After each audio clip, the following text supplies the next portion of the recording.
Commission on Global Governance 1995 report, it is a summation that we are seeing on numerous approaches which is being done both by the public and the private sector.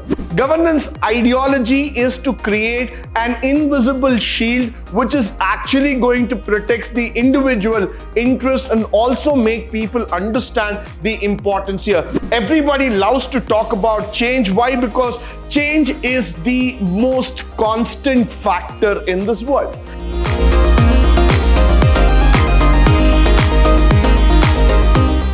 Good morning and welcome to the second session, Chapter 2, Unit 1, 4th semester B.Ca, Good Governance of India. We're going to talk about governance and globalization. This is a quite hot topic which I would like to talk about. Why? Because today the concept of good governance is something that is paramount of importance here. Why? Because if you start looking here, it compares itself to the ineffective economies of political bodies with feasible economies and the political bodies to meet the requirements altogether. By governance, we mean the process of decision making. This is what we are involved and this is what we need to focus. By governance, it's a process of decision making that is used to implement the decisions. We need to understand the difference between government and governance every time. We are not dependent on government every time for decisions, but governance enables us to make better decisions which can be implemented in the long run. Now, going back here, Commission on Global Governance 1995 report, it is a summation that we are seeing on numerous approaches which is being done both by the public and the private sector. So governance is not a limited topic. It is not one which is only for the public institutions. It's also for the private institutions also.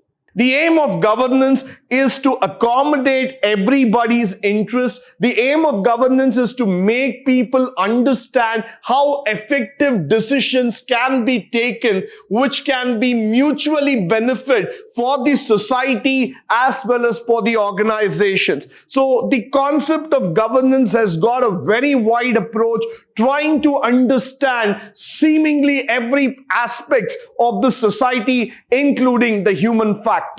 Going further, let's try to understand how it is empowering the nation to achieve its dreams. Now, the formal institutions are empowered to enforce compliance as well as the informal arrangements of people and institutions that have agreed to perceive their interests. The governance, if you start looking here, is such an important aspect which is actually empowering every organization to think out of the box. Now, governance is not just innovation. I don't mean to say that we're going to come up with fancy ideas here. What I mean by governance is that it's allowing people to think. It's allowing people to make certain crucial decisions which are important in the modern society.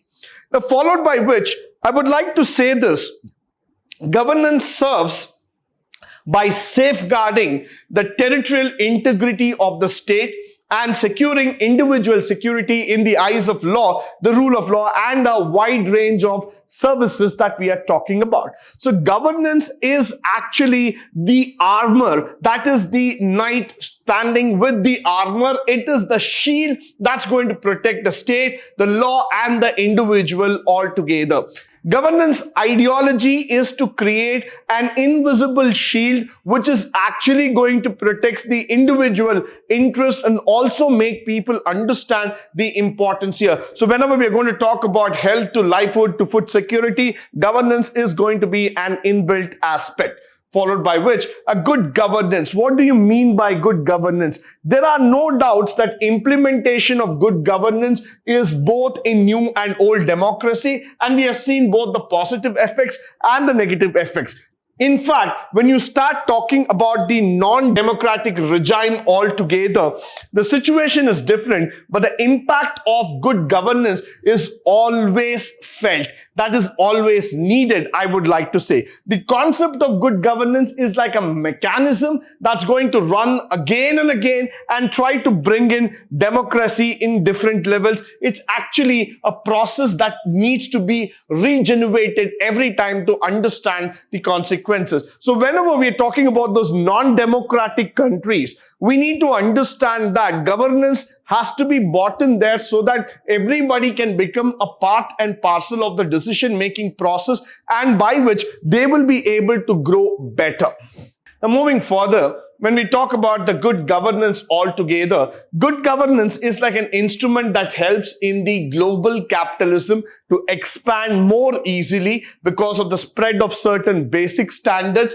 And then whenever we are looking into the values of the world, so governance is actually setting in certain principles, certain values which can be followed all throughout the world, and this can stand as an example for others. And the other side, when you start looking in, it is the basic principles. Whenever you see that which are not being informally accepted, it can actually hinder the development of the society. Now, for example, if a good governance model is not set up in a state or in a district or in any of the areas that we are talking about, then automatically it becomes a hindrance, and that entire area, the entire state is falling apart. Why? Because you don't have a proper legal framework to guide and take it forward.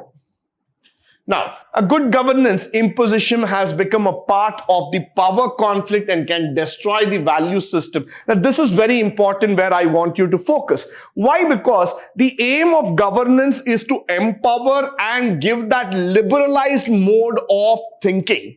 The aim of governance is not to create a conflict. The aim of governance is not about making one individual more powerful than the law, than the society. We're not trying to create groupism. We are not trying to create favoritism among people. What we are trying to do is enable people to think better, enable people to come up with their valued opinions that has to be regarded, that has to be understood by everybody. So what we want is that good governance is a good servant but a bad master. Sometimes we feel that governance, if it becomes too much and it has been liberalized and it's given to one person and people start taking advantage of that situation, then it becomes a bad master. In fact, although good governance contains very good features that can be potential enough to bring in drastic changes in the path of organization, the implementation of the principles have proved to be a great question. Anywhere and everywhere of this world, the question is about implementing the change. Everybody loves to talk about change. Why? Because change is the most constant factor in this world. So everybody loves to be a part of the change. Everybody wants to change. Everybody wants to say that why can't we bring in new process, new ideas, new thoughts? But then, how are you going to implement those thought process? Who is the person who's going to be held responsible, accountable for the changes that are going to come inside your society?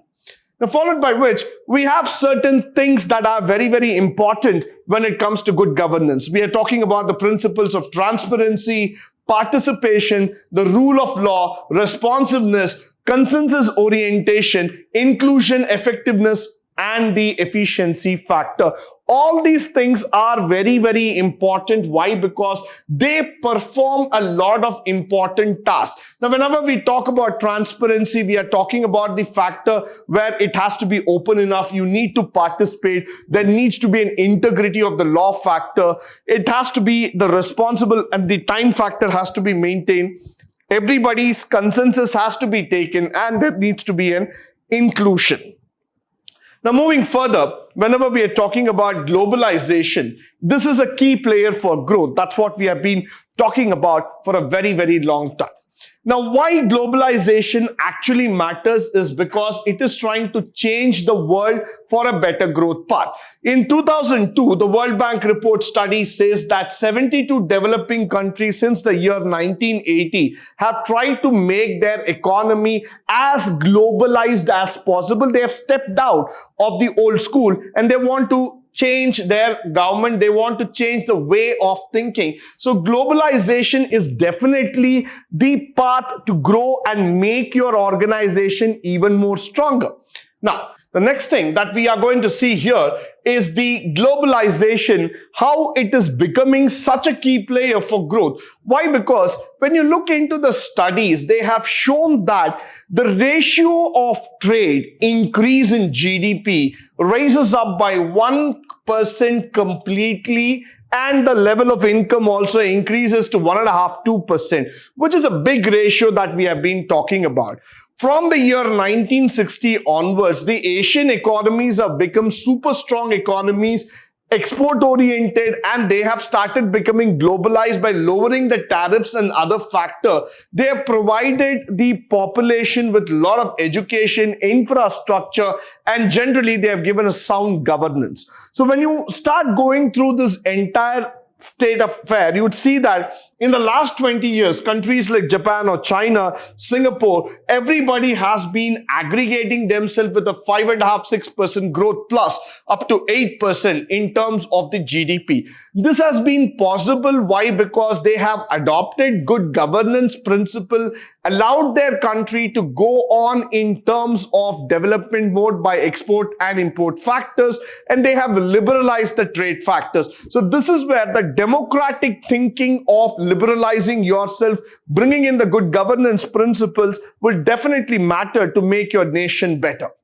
Followed by the factor of when an economy grows, the income of the poor also rises on average. So probably these nations have been able to understand by increasing the GDP, by giving that outlook, the poverty can also be reduced. Whereas on the contrary, when you look into the sub-Saharan African regions and zones, the poverty condition is still very drastic. It's very worst altogether because they have not been able to bring in that internal governance mode. They have not been able to grow themselves out of the shell. They've not been able to think further in terms of development. The barriers to products, the barriers to thinking, the barriers in terms of growing forward is actually affecting them. So this is very, very important that you start bringing in better governance standards which can make them grow further.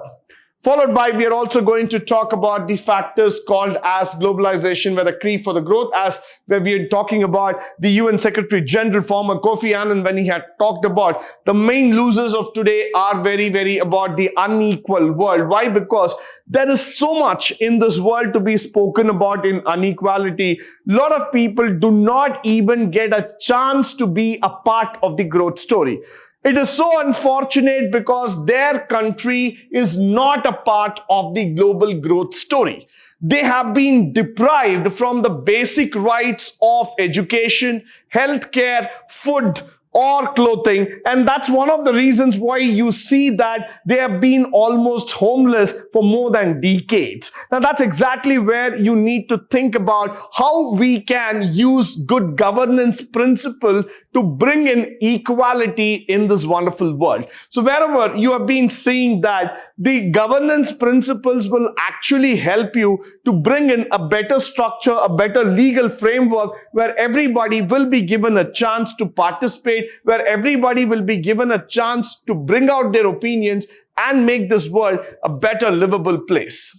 Followed by the Norberg, that is of the Zimbabwe, where it was undertaken, the world's fastest and most consistent retreat of alleged evils of the globalization and liberalization. Robert Mugabe, the person who was behind Zimbabwe, trade has been limited, government spending has increased, and the controls have installed, freedom of expression limited, and you would also see that the property appropriated. Consequently, within 5 years, Zimbabwe went from being an exporter of foodstuffs to a country where more than 6 million people are now facing starvation. Now look at it. A country which was once considered to be a good exporter, all of a sudden just tipped down in its economy, just came down, falling like a pack of cards. And today, if you look into the economy of Zimbabwe, they're almost in the verge of starvation. And yes, they are there. That the reason is that, again, the governance practices were not there, no transparency, no accountability. And you would probably also see that the government sector has completely gone berserk, where they're not being able to control any of the systems. So that's how, corruption and the the illegal practices can completely bring down the economy. We are not just talking about government holding, but we are also talking about the factor that how does a thinking actually lead to development or destruction in the long run. Now, coming to the conclusion for today's session, the most interesting part that I would like to talk upon is that the cross-cultural democratic patterns that we have been talking about, which the India's institutions also need to address, and that's been a concern for a very, very long term. We all know that in India, because the entire factor has been growing very, very strongly, where we are trying to come out in a different mode, in a different line altogether. We want each one of us to be known individually as a person with a remarkable identity. So now India has taken the bold step of coming up forward with a new image, with a new identity, where we have started promoting production concept, where we have started bringing in new lease of life to services, and we are building up a stronger economy. So what really requires is that where we are able to support the people, provide them the basic necessity and infrastructure, and make this country a stronger governance-oriented country rather than a government-oriented country. And the most important thing that we are going to talk about is the public expenditure review, where we have to periodically see the review that how it is going up right from a village level to that of a central level. Civil services should be given clear responsibility. We should not be just carried away by the red tapeism and the bureaucratism. We should give them the opportunity to come forward, make them think liberally, and persons who are charge sheeted by a competent court for heinous offenses or corrupt practices should be completely debarred from contesting the election. So we should not give chances for corrupt people to again rule our country. With this, I come to the end of today's session. I hope and believe that all the facts and figures that have been spoken through this session would be of great use to you, both from a practical as well as from a theoretical standpoint of view. In the upcoming sessions, we are going to talk about the global governance in terms of networking and the corporate governance factors. But until then, stay tuned, stay blessed, and stay enlightened for all. Thank you once again for joining me today on this wonderful session.